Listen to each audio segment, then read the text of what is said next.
Қаныш Имантайұлы Сәтбаев қазақ халқының маңдайына біткен жарық жұлдыз, көрнекті ғалым, геолог, академик, қоғам қайраткері.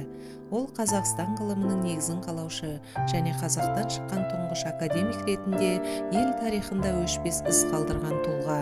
Қаныш Сәтбаев 1899 жылы қазіргі Павлодар облысының Баянауыл өңірінде дүниеге келген. Бала кезінен білімге құштар, зерек болған Қаныш өзінің ғылымға деген сүйіспеншілігін өмірінің соңына дейін сақтады. Ол Томс технологиялық институтында оқып, геология мамандығын меңгерді. Осы білімнің арқасында Қазақстанның табиғи байлықтарын зерттеп, еліміздің минералды қорларын анықтауға зор үлес сіңірді.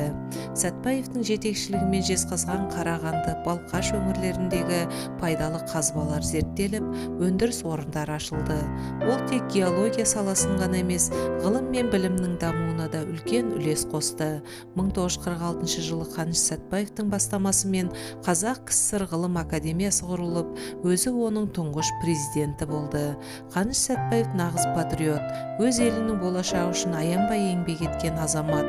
Ол жастардың білім алуына, ғылыммен айналысуына ерекше көңіл бөлді. Оның есімімен аталған Қаныш Сәтбаев атындағы Қазақ ұлттық технологиялық университеті, көше, мектептер мен елді мекендер бұл ғалымға деген халық құрметінің белгісі.